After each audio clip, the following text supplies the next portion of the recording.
बोलो माँ भगवती मैया की जय, माँ कुष्मांडा की जय। 5वां अध्याय। महर्षि मेधा ने कहा, पूर्व काल में शुम्भ निशुम्भ नामक असुरों ने अपने बल से मद से इंद्र का त्रिलोकी राज्य और यज्ञों को भाग छीन लिए, और वह दोनों ही प्रकार से सूर्य, चंद्रमा, धर्मराज और वरुण के अधिकार भी छीन लिए कर स्वयं ही उनका उपयोग करने लगे। वायु और अग्नि का कार्य भी वही करने लगे, और इसके पश्चात उन्होंने जिन देवताओं का राज्य छीना था उनको अपने अपने स्थान से निकाल दिया। इस तरह से अधिकार छीने हुए देवता द्वारा निकाले हुए देवता अपराजित देवी का स्मरण करने लगे। देवी ने हमको वर दिया था कि मैं तुम्हारी संपूर्ण विपत्तियों को नष्ट करके रक्षा करूंगी। ऐसा विचार कर सब देवता हिमालय पर गए और भगवती विष्णु माया की स्तुति करने लगे। देवताओं ने कहा, देवी को नमस्कार है, शिवा को नमस्कार है, प्रकृति और भद्रा को नमस्कार है। हम लोग रौद्र, नित्या, गौरी को नमस्कार करते हैं। ज्योत्सनायनी, चंद्र रूपिणी और सुख रूपा देवी को निरंतर नमस्कार है। शरणागतों का कल्याण करने वाली वृद्धि और सिद्ध रूपा देवी को हम बार बार नमस्कार करते हैं। और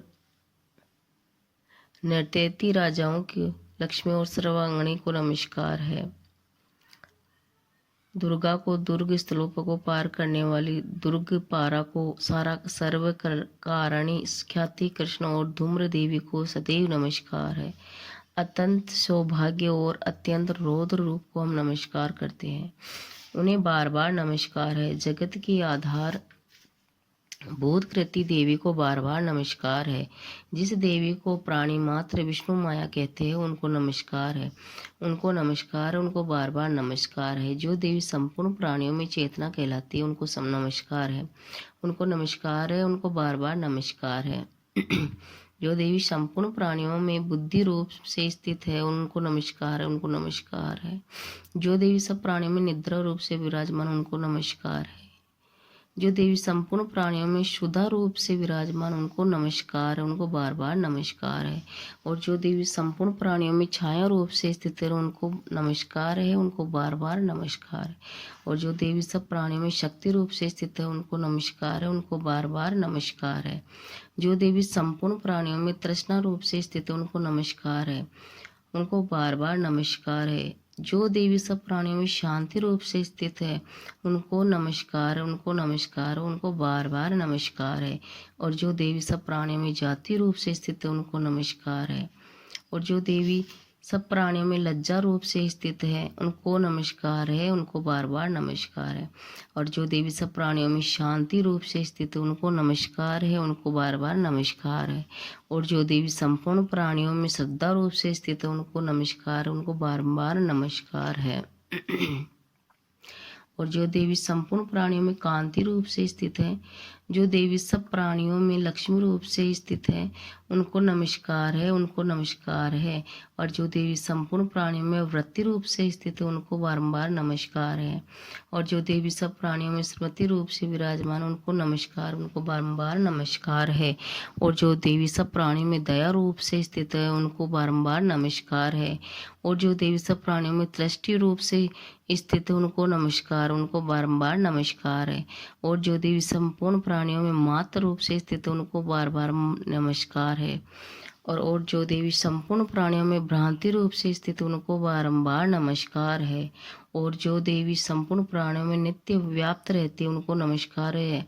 और जो देवी चैतन्य रूप से इस संपूर्ण संसार में व्याप्त करके स्थित है उनको बारंबार नमस्कार, उनको नमस्कार है। पूर्व काल में देवताओं ने अपने अभीष्ट फल पाने के लिए जिसकी स्तुति की और देवराज इंद्र ने बहुत दिनों तक जिसका सेवन किया, और वह कल्याण की साधना भूता ईश्वरी हमारा कल्याण और मंगल करे तथा सारी विपत्तियों का नष्ट करे। असुरों के बताए हुए हम संपूर्ण देवता उस परमेश्वरी को इस समय नमस्कार करते हैं तथा जो भक्ति पूर्वक स्मरण की जाने पर तुरंत ही सब विपत्तियों को नष्ट कर देती है। जगदम्बा इस समय भी हमारा मंगल करके हमारी समस्त विपत्तियों को दूर करे। महर्षि मेधा ने कहा कि हे राजन, इस प्रकार जब देवता स्तुति कर ही रहे थे तो उसी समय पार्वती देवी गंगा स्नान करने गई थी। तब शरीर में से प्रकट होकर शिवा देवी बोली, शुंभ दैत्य के द्वारा स्वर्ग से निकले हुए और निशुंभ से हारे हुए ये देवता मेरी स्तुति कर रहे हैं। पार्वती के शरीर से अंबिका निकली थी, इसलिए उन्होंने संपूर्ण लोक में कौशिका कहते हैं। कौशिक के प्रकट होने के पश्चात पार्वती देवी के शरीर से रक्त काला हो गया और वह हिमालय पर रहने लगी, कालिका देवी के नाम से प्रसिद्ध हुई। फिर शुंभ और निशुंभ के दूत चंड मुंड वहां आए और उन्होंने परम मनोहर रूप वाली अंबिका देवी को देखा। फिर वह शुंभ के पास जाकर बोले, महाराज, एक अत्यंत सुंदर स्त्री हिमालय को प्रकाशित कर रही है। वैसा रंग रूप तो आज तक हमने किसी स्त्री में नहीं देखा। हे असुरेश्वर, आप यह पता लगाए कि वह कौन है और उसको ग्रहण कर ले। वह स्त्रियों में स्त्री रत्न है, वह अपनी कांति में 10 दिशाओं को प्रकाशित करती हुई वहां स्थित है, इसलिए आपको उसको देखना उचित है। हे प्रभु, तीनों लोकों के हाथी, घोड़े, मणि इत्यादि जितने रत्न और वह सब उस समय उसके घर में शोभामान। हाथियों में रत्न रूप ऐरावत हाथी और उचेश्रवा नामक घोड़ा जो आप इंद्र से ले आए हैं। अंशों द्वारा जुटा हुआ विमान जो कि ब्रह्मा जी के पास था, अब भी उसके पास है। और वह मग्गपान नामक खजाना आपने कुबेर से छीना है। समुद्र ने आपको सदा खिले हुए फूलों की किलिंजलिके नामक माला दी है। वरुण का कंचन की वर्षा करने वाला छत्र आपके पास है। रथों में श्रेष्ठ प्रजापति पति का रथ भी आपके पास ही है। हे दैत्य, मृत्यु से उत्तरकांतेदा नामक शक्ति भी आपने छीन ली है और वरुण का पास भी आपके पास भ्राता निशुंभ के पास ही है। समुद्र में पैदा होने वाले सब प्रकार के रत्न भी आपके भ्राता निशुंभ के अधिकार में है। और जो अग्नि में न जल सके, ऐसे जो 2 वस्त्र भी अग्निदेव ने आपको दिए हैं। दैत्यराज, इस प्रकार सारी रत्न रूपी वस्तुएं आप संग्रह कर चुके हैं, तो फिर आप यह कल्याणमय स्त्रियों में रत्न रूप अनुपम स्त्री आप क्यों नहीं ग्रहण करते? महर्षि मेधा बोले, चंड मुंड का यह वचन सुनकर शुंभ ने विचारा कि सुग्रीव को अपना दूत बनाकर देवी के पास भेजा जाए। प्रथम उसको सब कुछ समझा दिया, कहा कि वहां जाकर तुम उसको अच्छी तरह से समझाना और ऐसा उपाय करना जिससे वह प्रसन्न होकर तुरंत मेरे पास चली आए। भली प्रकार समझाकर कहना। दूत सुग्रीव पर्वत के उस रमणीय भाग में पहुंचा जहां देवी रहती थी। दूत ने कहा, हे देवी, दैत्यों का राजा शुंभ जो इस समय तीनों लोगों का स्वामी है, मैं उसका दूत हूँ और यहाँ तुम्हारे पास आया हूँ। संपूर्ण देवता उसकी आज्ञा एक स्वर में मानते हैं। अब जो कुछ उसने कहला भेजा है वह सुनो। उसने कहा कि इस समय संपूर्ण त्रिलोकी मेरे वश में है और संपूर्ण यज्ञों के भाग को पृथक पृथक मैं ही लेता हूँ और तीनों लोकों में जितने श्रेष्ठ यत्न है वह मेरे पास है। देवराज इंद्र का वाहन ऐरावत मेरे पास है जो मैंने उनसे छीना है। ऊंचे स्वर नामक का घोड़ा जो क्षीर सागर मंथन से प्रकट हुआ था वह देवताओं ने मुझे समर्पित किया है। सुंदरी, इनके अतिरिक्त और जो भी रत्न आभूषण पदार्थ देवताओं के पास थे वो सब मेरे पास है। हे देवी, मैं तुम्हें संसार की स्त्रियों में रत्न मानता हूँ क्योंकि रत्नों का उपभोग करने वाला ही मैं हूँ। हे चंचल कटाक्ष वाली सुंदरी, अब यह मैं तुम्हें तुझ पर छोड़ता हूँ कि तू मेरे या मेरे भाई महापराक्रमी शुंभ की सेवा में आ जाए। यदि तू मुझे वरेगी तो तुझे अतुल्य महान ऐश्वर्य की प्राप्ति होगी। अतः तुम अपनी बुद्धि से यह विचार कर मेरे पास चली आओ। महर्षि मेधा ने कहा कि दूत का ऐसे कहने पर संपूर्ण जगत का कल्याण करने वाली भगवती दुर्गा मन ही मन मुस्कुराई और इस प्रकार कहने लगी, हे देवी। देवी ने कहा कि हे दूत, तू जो कुछ कह रहा है वह सत्य है और इसके किस चिन्ह मात्र से भी झूठ नहीं है। शुंभ इन सब तीनों लोकों का स्वामी है और निशुंभ भी उसी की तरह पराक्रमी है, किंतु उसके संबंध में जो मैं प्रतिज्ञा कर चुकी हूँ उसे मैं कैसे जुटला सकती हूँ। अतः तू मैंने जो प्रतिज्ञा की है उसे सुना दे। जो मुझे युद्ध में जीतेगा और मेरे अभिमान को खंडित करेगा वह बल मेरे सामने होगा। वही मेरा स्वामी होगा। इसलिए शुंभ और महापराक्रमी निशुंभ यहाँ आवे और युद्ध में जीत कर मुझे विवाह कर ले। इससे भला देर की क्या बात आवश्यकता है। दूत ने कहा कि हे देवी, तुम अभिमान में भरी हुई हो। मेरे सामने तुम ऐसी बात न करो। इस त्रिलोक में मुझे ऐसा कोई नहीं दिखाई देता जो कि शुंभ और निशुंभ के सामने ठहर सके। हे देवी, जब तक देवताओं में से कोई शुंभ व निशुंभ के सामने युद्ध में ठहर नहीं सकता, तो फिर तुम जैसी स्त्री उसके सामने रणभूमि में कैसे ठहर सकती हो। जिस शुंभ और असुरों के सामने इंद्र आदि देवता नहीं ठहर सकते, तो तुम तो केवल एक स्त्री हो, उसके सामने कैसे ठहर सकोगी। अतः तुम मेरा कहना मानकर उसके पास चली जाओ, नहीं तो जब वह तुम्हें केस पकड़कर घसीटते हुए ले जाएगा तो तुम्हारा गौरव नष्ट हो जाएगा। इसलिए मेरी बात मान लो। देवी ने कहा कि जा, जो कुछ तुमने कहा ठीक है। शुंभ निशुंभ बड़े बलवान है, लेकिन मैं क्या कर सकती हूँ तुम्हारे, क्योंकि मैं बिना विचारे प्रतिज्ञा कर चुकी हूँ। इसलिए तुम जाओ और मैंने जो कुछ कहा है वह सब आदर पूर्वक सूर्येश्वर से कह दो। इसके पश्चात जो वह जय माता उचित दी। समझे करे। सभी भक्तों को बोलो माँ भगवती की छठा अध्याय जय। कंप्लीट करेंगे। तो छठा अध्याय है धूम्रलोचन वध।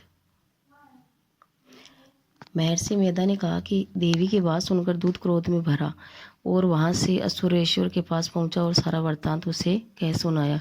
दूत की बात सुना असुरेंद्र को क्रोध का पारावार न रहा और उसने अपने सेनापति धूम्रलोचन से कहा, धूम्रलोचन, तुम मेरी सेना सहित शीघ्र वहां जाओ और उस दुष्ट के केसों को पकड़ उसे घीस कर यहाँ ले आओ।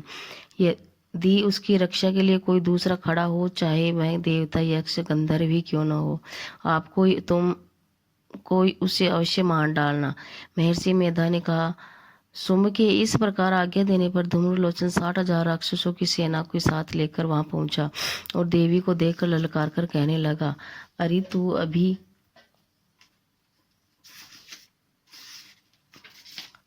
शुंभ निशुंभ के पास चली जा। यदि तू प्रसन्नता पूर्वक मेरे साथ नहीं चलेगी तो मैं तुम्हें तेरे केस पकड़कर घसीटता हुआ तुझे ले जाऊंगा। देवी बोली, असुरेश्वर को भेजा हुआ तेरा जैसा बलवान यदि बलपूर्वक मुझे ले जाएगा तो ऐसी दशा में मैं तुम्हारा कर ही क्या सकती हूँ। महर्षि मेधा ने कहा कि ऐसा कहने पर धूम्रलोचन उसकी ओर लपका, किंतु देवी ने अपनी हुंकार से भस्म कर डाला। यह देखकर असुर सेना क्रूर होकर देवी की ओर बढ़ी, परंतु अंबिका ने उस तीखे बाणों, शक्तियों और फरसों के वर्षा आरंभ कर दी। इतने में देवी का वाहन भी अपनी ग्रीवा के बालों को झटकाता हुआ वहां बड़ा भारी शब्द करता हुआ असुर सेना में कूद पड़ा। उसने कई असुरों अपने पंजों से, कई अपने जबड़ों से और कई को धरती पर पटक कर अपनी डांटों से घायल करके मार डाला। उसने कई असुरों के अपने नखों से पेट फाड़ डाला और कई असुरों का तो केवल थप्पड़ मार कर ही सिर धड़ से अलग कर दिया, किंतु कई असुरों की भुजाएं और सिर तोड़ डाले और गर्दन के बालों को हिलाकर उसने कई असुरों को पकड़कर उनके पेट फाड़ डाले और रक्त पी डाला। इस प्रकार देवी के उस महाबलवान सिंह ने क्षण भर में असुर सेना को समाप्त कर दिया। शुंभ ने जब यह सुना कि देवी ने धूम्रलोचन असुर को मार डाला और उसके सिंह ने सारी सेना का संहार कर डाला, तब उसको बड़ा क्रोध आया। उसके क्रोध के मारे होठ फटफटाने लगे और चंडमुंड नामक महासुरों को आज्ञा दी कि हे चंडमुंड, तुम अपने साथ बड़ी सेना लेकर वहां जाओ और उस देवी के बाल पकड़कर उसे बांधकर तुरंत यहाँ ले आओ। यदि उसको यहाँ लाने में किसी प्रकार संदेह हो तो अपनी सेना सहित उससे लड़ते हुए उसको मार डालो और जब वह दुष्ट उसका सिंह तो महर्षि मेधा ने कहा, मारे जाएगी, जब भी पाकर उसको बांधकर यहाँ ले आना। सेना के साथ लेकर हथियार उठाए हुए देवी से लड़ने के लिए चल दिया। हिमालय पर्वत पर पहुंचा। उन्होंने मुस्कुराती हुई देवी जो सिंह पर बैठी हुई थी देखा। जब असुर उनको पकड़ने के लिए तलवार लेकर उनकी ओर बढ़े, तब अंबिका ने उन पर बड़ा क्रोध आया और क्रोध के मारे उनका मुख काला पड़ गया, उनकी भ्रुकुटियां चढ़ गई, उनके ललाट से अत्यंत भयंकर और अत्यंत विस्तृत मुख वाली लाल आंखों वाली काली प्रकट हुई, जो अपने हाथों में तलवार लिए पास लिए हुए थी। वह विचित्र खड़ग धारण किए हुई थी और चित्ते के चरम की साड़ी और नरमुंडों के माला पहन रखी थी। उसका मांस सूखा हुआ था और शरीर के केवल हड्डियों का ढांचा था, और जो भयंकर शब्द से दिशाओं को पूर्ण कर रही थी वह असुर सेना पर टूट पड़ी और दैत्यों को भक्षण करने लगी। वह पार्श्व रक्षकों, अंकुशधारी महावतों, हाथियों का हर योद्धा और घंटा सहित हाथियों को एक हाथ से पकड़कर अपने मुंह में डाल रही थी, और इस प्रकार वह घोड़ों और रथों, सारथियों और रथों में बैठे हुए सैनिकों को मुंह में डालकर भयानक रूप से चबा रही थी। किसी के केस पकड़कर, किसी की गर्दन पकड़कर, किसी के पैरों से दबाकर, किसी दैत्यों की को छाती से मसलकर मार रही थी। वह दैत्यों के छोड़े हुए बड़े बड़े अस्त्र शस्त्रों को मुंह में पकड़कर और क्रोध में भरे उनके दांतों से पीस रही थी। उसने कई बड़े बड़े असुर भक्षण कर डाले, किंतु कितनों को रौंद डाला और कितने ही उनकी सेना को मार भाग गए। कितनों को उसने तलवार से मार डाला, कितनों को अपने दांतों से समाप्त कर दिया। वो इस प्रकार से देवी क्षण भर में संपूर्ण दैत्य सेना को नष्ट कर दिया। यह देखकर महापराक्रमी चंडकाली देवी की ओर से लपका मुंड ने भी देवी पर अपने भयानक बाणों की वर्षा की आरंभ कर दी और हजारों चक्र उस पर छोड़े। उस समय वह चमकते हुए बाण और चक्र देवी के मुख में प्रविष्ट होते हुए ये इस प्रकार दिख रहे थे मानो बहुत से सूर्य मेघों की घटा में प्रविष्ट हो रहे। उनके पश्चात भयंकर शब्द के साथ काली ने अत्यंत जोश में भरकर विकट अट्टहास किया। उसका भयंकर मुख देखा नहीं जाता, उसके मुख में श्वेत दांतों की पंक्ति चमक रही थी। फिर उसने तलवार हाथ में लेकर शब्द कहकर चंड के ऊपर आक्रमण कर दिया और उसके केस पकड़कर उसका सिर काट अलग कर दिया। चंड को मरा हुआ देखकर मुंड देवी की ओर लपका, परंतु देवी ने क्रोध में भरे हुए भी अपनी तलवार से यमलोक पहुंचा दिया। चंड और मुंड को मरा हुआ देखकर उसकी बाकी बची हुई सेना वहां से भाग गई। इसके पश्चात काली चंड मुंड के कटे हुए शीरों को लेकर चंडिका के पास गई और प्रचंड अट्टहास के साथ कहने लगी, हे देवी, चंड और मुंड दो दैत्यों को मारकर तुम्हारी भेंट कर दिया। अब सुम निशुम को तुमने स्वयं वध करना है। महर्षि मेधा ने वहां लाए हुए चंड और मुंड के सिरों को देखकर कल्याणमयी चंडी ने काली से मधुर वाणी में कहा, हे देवी, तुम चूंकि चंड और मुंड के मेरे पास लेकर आई हो, अतः संसार ने चामुंडा के नाम से तुम्हारी ख्याति प्राप्त होगी। इस तरह 7वां अध्याय समाप्त होता है। 8वां अध्याय रक्त बीज वध। महर्षि मेधा ने कहा, चंड और मुंड नामक असुरों के मारे जाने से और बहुत सी सेना के नष्ट हो जाने से असुरों के राजा प्रतापी शुंभ ने क्रोध युक्त होकर अपनी संपूर्ण सेना को युद्ध के लिए तैयार होने की आज्ञा दी। उसने कहा, अब युधायुधु नामक 86 असुर सेनापति अपने सेनाओं के साथ युद्ध के लिए जाए और कंबु नामक 84 सेनापति भी युद्ध के लिए जाए और कोटि वीर्य नामक 50 सेनापति, धूम्रकुल नामक के 100 सेनापति प्रस्थान करके काल दोह मौर्य और काल के ये दैत्य भी मेरी आज्ञा से सजकर युद्ध के लिए कूच करे। भयानक शासन करने वाले असुरों का स्वामी शुंभ इस प्रकार आज्ञा देकर बहुत बड़ी सेना के साथ युद्ध के लिए चला गया और उसकी सेना को अपनी ओर आता देखकर चंडिका ने अपने धनुष की टंकार से युद्ध पृथ्वी और आकाश के बीच का भाग गुंजा दिया। हे राजन, इसके पश्चात देवी के ने सिंह की तरह दहाड़ना आरंभ कर दिया और अंबिका के घंटे के शब्दों से उस ध्वनि को और बढ़ा दिया। धनुष के टंकार, शेर की दहाड़ और घंटे के शब्द से पृथ्वी और आकाश के बीच का भाग गूंज उठा और इसके साथ ही देवी ने अपने मुख को और भी भयानक बना दिया। ऐसे भयंकर शब्द को सुनकर राक्षसी सेना ने देवी और सिंह के चारों ओर घेर लिया। हे राजन, उस समय दैत्यों के नाश के लिए और देवताओं के हित के लिए ब्रह्मा, शिव, कार्तिकेय, विष्णु और इंद्रादि आदि देवताओं की शक्तियां जो अत्यंत पराक्रम और बल से संपन्न थी, उनके आगे शरीर से निकलकर उसी रूप में चंडिका देवी के पास चली गई। जिस देवता का रूप था वैसे आभूषण थे, वैसा वाहन था, वैसा ही रूप आभूषण वाहन लेकर उन देवताओं की शक्तियां दैत्यों से युद्ध करने के लिए आई। हंस युक्त विमान में बैठकर और रुद्राक्ष की माला और कमंडल धारण करके ब्रह्मा जी की शक्ति आई। वृषभ का सवार होकर हाथ में त्रिशूल लिए, महानाग का कंकण पहनकर और चंद्र रेखा से भूषित होकर भगवान शंकर की शक्ति माहेश्वरी आई। मोर पर आरूढ़ होकर हाथ में शक्ति लिए दैत्यों से युद्ध करने के लिए कार्तिकेय जी की शक्ति उन्हीं का रूप धारण करके आई। भगवान विष्णु की शक्ति गरुड़ पर सवार होकर शंख चक्र गदा धनुष खड़ग हाथ में लिए हुए आई। श्री हरि की शक्ति वाराही वाराही का शरीर धारण कर के आई और नरसिंह के समान शरीर धारण करके उसकी शक्ति नरसिंही भी आए। उसकी गर्दन के झटकों से आकाश के तारे टूट पड़े और इसी प्रकार देवराज इंद्र की शक्ति इंद्र भी ऐरावत के रूप ऊपर सवार होकर आई। पश्चात इन देव शक्तियों से गिरे हुए भगवान शंकर ने चंडिका से कहा, मेरी प्रसन्नता के लिए तुम शीघ्र ही इन असुरों को मारो। इसके पश्चात देवी के शरीर में अत्यंत उग्र रूप वाली सैकड़ों गिद्धड़ियों के समान आवाज करने वाली चंडिका शक्ति रूप प्रकट हुई। उस अपराजिता शक्ति ने धूमिल जटाओं वाले भगवान श्री शंकर जी से कहा, हे प्रभु, आप मेरी ओर से दूत बनकर शुंभ और निशुंभ के पास जाइए